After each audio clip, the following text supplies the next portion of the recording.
Wigeze ubona amafoto y'abana basa nk'abafite ubwenge bwinshi barimo kuvugira kuri mikorofoni nk'aho ari abanyamakuru bafite Bibiliya imbere yabo nk'aho ari abapasiteri? Wibaza uti ese aya mafoto bayafata bate?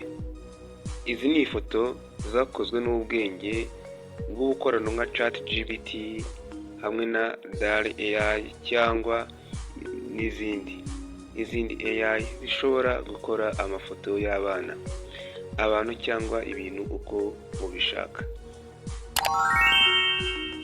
Ushobora kubwira ChatGPT uti nshaka amafoto y'umwana wicaye imbere kandi afite Bibiliya kandi yambaye broadcast, ari kuvugira kuri mikoro usa n'uvuga nka pasiteri, maze AI igahita igukorera iyo foto.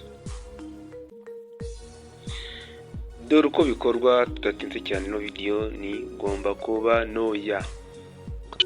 Application ya ChatGPT muri Play Store. Niba ukoresha Play Store, ku bantu bakoresha Android bakoresha Play Store, n'abantu bakoresha iPhone cyangwa se ayandi matelefone nka iOS bakoresha App Store. Downloadinga ChatGPT ukoremo account. Ukimara gukoramo account, nta kindi kintu bakwaka ni email yawe na warangiza ugashyira password ubundi ugakora account. Mbere yuko dutangira, reka nakire umuntu mushya ugeze ahangaha kuri channel MTech TV Show. Hano twiga ikoranabuhanga, cyane cyane artificial intelligence, no gufasha urubyiruko kuba babyaza umusaruro social media nka TikTok, Facebook ndetse na YouTube. Akarusho ni YouTube, tukagufungurira YouTube nawe iminsi mikeya ugatangira ukabyaza YouTube yawe umusaruro. Reba ko akanze like kuri ino video ndetse na subscribe. Niba ugomba kubikora, mwereke uburyo ushobora gukora izi foto. Dore uko bayakora. Fungura ChatGPT cyangwa se DALL AI. Andika icyo wifuza, tuguhaye nk'urugero mu gice gikurikira.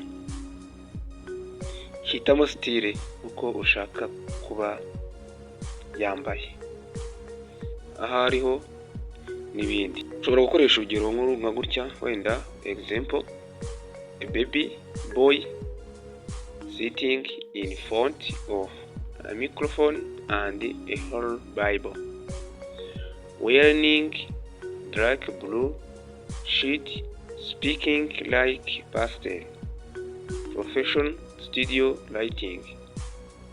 Maze ubone amafoto nk'aya ngaya ubone araje. If you want to learn more about using AI like ChatGPT, keep watching MTech TV Show. Do not forget to like, share and subscribe. Thank you. Niba ushaka kwiga byinshi ku ikoreshwa rya AI ChatGPT, komeza ukurikirane MTech TV Show. Wibuke gukanda like, gusangiza abandi no gukanda subscribe.